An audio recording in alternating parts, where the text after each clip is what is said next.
Yo, we are on chapter 8 of those who become princes through evil.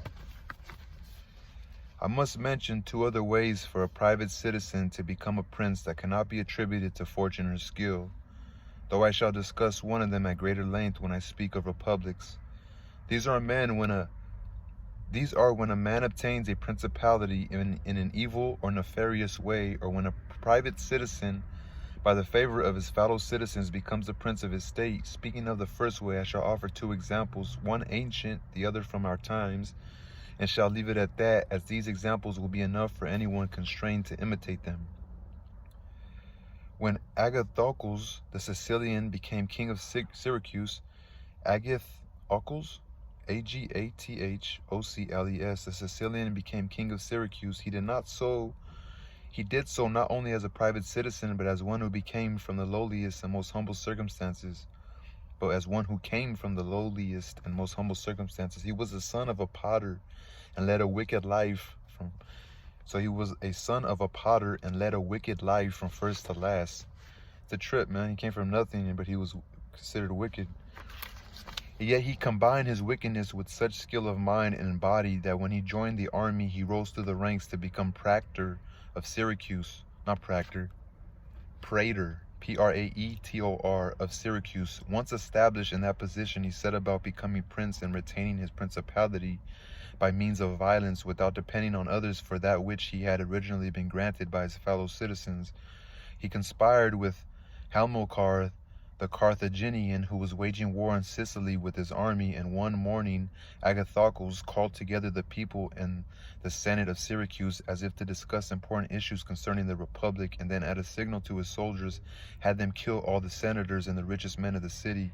Then he became the unchallenged prince of that city, and though the Carthaginians defeated him twice and finally besieged Syracuse, he managed to defend the city, and leaving a part of his army to withstand the siege, left on a campaign with the rest to assault Africa. Within a short time he freed Syracuse from the siege and brought Carthage to its knees, forcing it to reach an agreement with him and to content itself with the possession of Africa, leaving Sicily to Agathocles. If one weighs Agathocles' actions and skill, there is not much that can be attributed to fortune. As I have pointed out, he did not gain his principality through anyone's favor, but rose to it through the ranks of the army with 1,000 privations and dangers, and then kept possession of the principality through many bold and dangerous feats. And yet we cannot define as skillful killing one's fellow citizens, betraying one's friends, and showing no loyalty, mercy, or moral obligation. These means can lead to power but not glory, because if one considers Agathocles' skill at plunging into and out of danger, and the greatness of his spirit in enduring and overcoming adversity, he cannot be judged inferior to the most excellent leaders. In other words, one cannot attribute to fortune or skill what he attained without either of them. In our own times, during the reign of Pope Alexander the Sixth, I believe, V1, we have the example of Oliverotto da Fermo. He had been orphaned as a child and raised by his maternal uncle Giovanni Fogliani, and in his early years had been sent to serve under Paolo Vitali to master the military arts so that he might attain a high rank in the army. When Paolo died, Oliverotto fought under Paolo's brother Vitaloso, and very quickly, being resourceful and vigorous in body and mind, became commander of Vitaloso's army. But he felt that serving under others was unbecoming. He decided to seize the town of Fermo with the support of Vitaloso and the help of some Fermo citizens who preferred servitude to freedom for their city. Oliverotto wrote to his uncle Giovanni Fogliani that, having been away from home for many years, he wanted to return to see him and his town and reacquaint himself with his patrimony. He wrote that in all these years he had fought in order to acquire honor, and now he wanted his fellow citizens to see that he had not spent his time in vain. He wanted to return with honor, accompanied by 100 friends and servants on horseback, and asked his uncle to ensure that the citizens of Fermo would receive him with ceremony, which would also reflect well on his uncle as his guardian. I feel like he's going to set him up or something, and Giovanni did not fail to show his nephew every courtesy. Having him received with honor by the citizens of Fermo, he quartered him and his men in his houses. After a few days, having waited to put into place what was necessary for his future wickedness, Oliverotto ordered a great feast, to which he invited Giovanni Fogliani and all the foremost men of Fermo. After the courses had been eaten and the usual entertainments were over, Oliverotto artfully introduced delicate subjects, speaking of the greatness of Pope Alexander and his son Cesare, and of their campaigns, Giovanni and the others responded, and Oliverodo suggested that such delicate matters should be discussed in a more private place. He retired to a chamber with Giovanni and the other citizens, and no sooner had they seated themselves than soldiers emerged from a hiding place and slaughtered Giovanni and the rest. That's his uncle. After the slaughter, Oliverodo mounted a horse and took over the town, besieging the supreme magistrate in his palace. The citizens were forced to obey him out of fear, and he made them form a new government with himself as prince. As everyone who would have opposed him was dead, they could not harm him, and Oliverodo reinforced his position with new civil and military laws. Within a year, he was secure in the town of Fermo and had become a source of fear for its neighbors.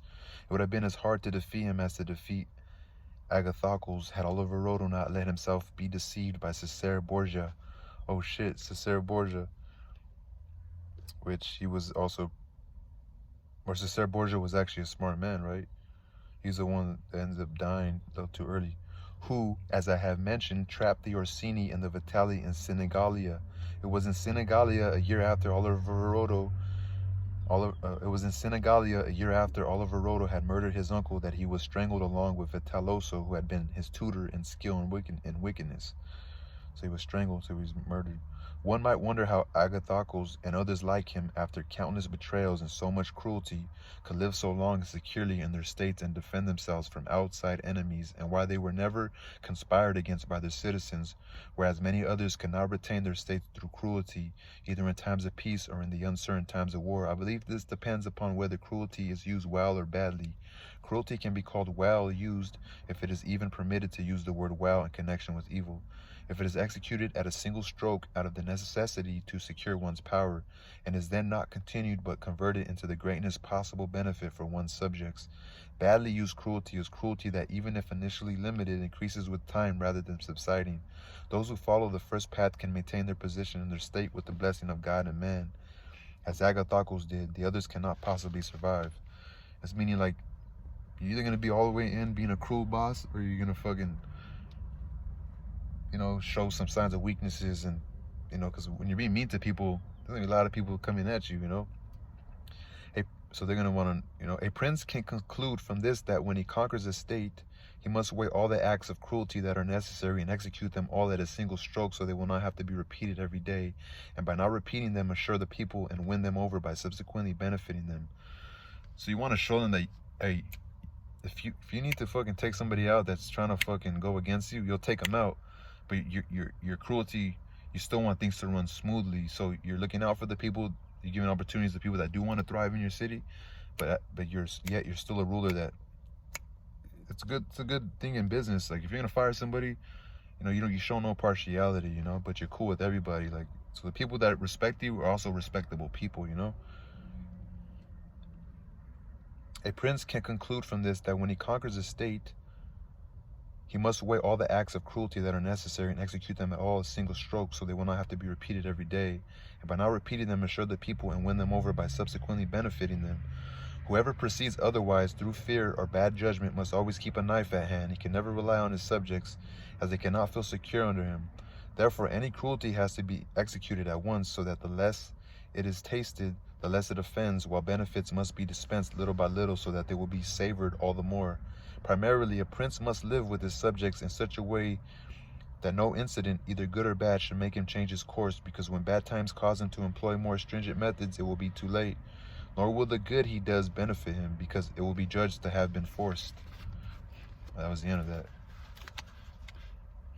So it's saying being consistent with who you are. It's even good in psychologically, like psychology, always being consistent,